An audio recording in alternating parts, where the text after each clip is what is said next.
The things we should give thanks for. What should you thank God for? Thank God for life. Talk about protection of life.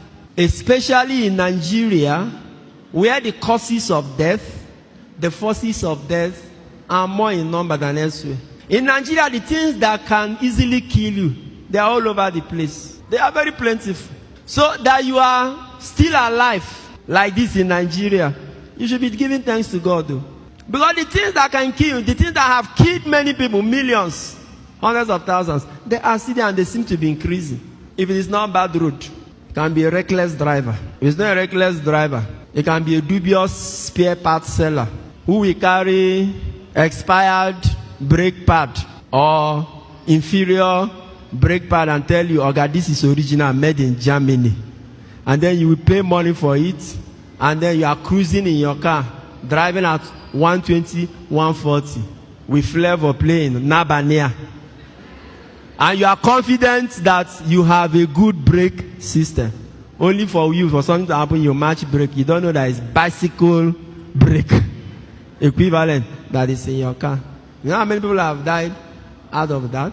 If you escape all these ones, what of armed robbers, bandits, Boko Haram, terrorists, killer headsmen? If you escape those ones, diseases, sicknesses. Haven't you heard of somebody who they say, "No, he just headache, or he just complained of headache," and "Oh no, he just complained of stomach ache." But you and I know you have suffered stomach ache for like 3, 4, 5 days and you are still alive. Even common malaria that have been eradicated in some countries for years is still killing people in Nigeria. But you have this, you survive. Or if these ones do not kill you, what about quack doctors? Quack doctors that can even do surgery in you and forget there are scissors inside your stomach. You know how many people have been torn open like 2, 3 times? And in Nigeria there is no lawsuit. 2 guys were lying on the hospital bed, and after surgery, the other one was very happy. He said, "Thank God, this surgery was okay." Then the other guy asked him who operated it. He mentioned the name of the doctor. He said, "Bros, if I were you, don't rejoice yet." He said, "That doctor, he's fond of forgetting things inside people's stomach." As they were talking, the doctor came inside and asked them, "I beg, I'm looking for my face cap. Has anybody seen?" Or fake drug dealers, those who go to China or any place to manufacture low standard drugs. Do you know how many people have been killed in Nigeria? It's not one of the things that you wanted to use and kill Dora Akunyele. Fake drugs. It can complicate your... In fact, even if you are alive, it can make your life... your life will be like a car that you were given to a quack mechanic. It will never be the same again. If you escape all those ones, PDP is there to kill you. If you escape PDP, APC is there. You escape APC, Nigerian police is there. Escape Nigerian police, NEPA is there. SARS. What we kill in Nigeria are bound. Then the Ogapata of all of them, witches and wizards. But don't get carried away. Which witches and wizards I'm talking about? It's not those ones that they say they fly at night and with broom. Nah, those ones are not your problems. The witches and wizards, they tell you travel at night or come in form of bat or owl. Those ones are not your problem. In Luke chapter 9, the Bible says Jesus gave them authority and power over all the devils. That means the Okapata of all the devils and all his words, followers. The witches and wizards in Nigeria, they are small devils. God has given you authority and power over the big one. How much? That one. And in Mark chapter 16, it says, "Nothing shall hurt you. You shall not be hurt." The witches and wizards I'm talking about, they are in the presidency, in the National Assembly, in the Senate, in government houses. They are civil servants. They are politicians. They are Hausas, Igbos, Yorubas. They are Catholics, Pentecostals, Protestants, Christians, Muslims. Those are the witches and wizards that kill more people in Nigeria. In fact, the other witches, I don't even know whether they have killed anybody. But these particular witches or wizards I'm talking about, they are responsible for thousands of deaths. If you are giving money to do road, and you don't do the road, and somebody has accident because of bad road and die, what do you think you are? You are a witch. You have taken blood. You are giving money to equip hospitals. You refuse to build a hospital or even equip.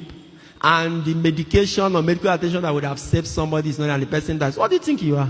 It's a witch. We have them all over the place. That in Nigeria, pensioners will be queuing to take their pension of 50,000. And they wait and wait until some will die. Because somebody doesn't want to push their file, or somebody has swallowed the money meant for their pension. And you tell me you're a human being. No, you're a winch. Witch is sweet. You are a winch. Winch. And a huge one, a winch. Those are the ones you should be afraid of. Forget about these ones that some men of God tell you that. Those are not the ones. The witches and wizards that have key destinies in Nigeria, they are presidents, governors, senators, members of House of Rep, civil servants, and contractors. Those are the ones that have key. All these deliverance you are running about for people to release your destiny. Those who are holding your destiny, they are in Aso Rock. I am very serious about it. It's not the small witches, they say they are flying up and down. Those ones, they are looking for blood. If they don't see your blood, they will go and chop fruit and rest. You survive this kind of people in Nigeria, you should be happy. There's another set of witches and wizards, fake pastors and men of God. Those ones who have given people wrong pseudo-religious theories. They have destroyed marriages, bankrupted businesses, and made people to start thinking backward. They even block you from seeing where your real problem is coming. Men of God are coming to a family, and brother will become afraid of his own brother. Relatives will no longer eat their food. Before you even shake a relative, you remember what they told you, that they are transferring power. If you have survived all these forces, just know that Psalm 91 is working in your life. He said 1,000 may fall at your side, 10,000 at your right. You, it will never approach, because his faithfulness is buckler and shield. He said your eyes have only to look to see how the wicked are repaid. He has given his angels charge over you to keep you in all your ways. It can also be Psalm 125. Those who put their trust in the Lord, they are like Mount Zion that cannot be shaken, that stands firm forever. And as the mountains surround Jerusalem, so the Lord surrounds his people. Help me tell somebody, God has surrounded you. God has surrounded you. That is the reason you are alive today. And I pray that he'll continue to surround you all the days of your life. In Nigeria, our average life expectancy is very low. What is keeping us alive aren't things you see physically, it's by the grace of God. That's why you should wake up and be thankful. In Nigeria especially, be thankful. So thank God for protection. Sign up with the largest community of Catholics online. Meet new friends, chat, post pictures and videos, make and receive audios and video calls, interact with lots of priests and religions. Download the app from Google Play Store.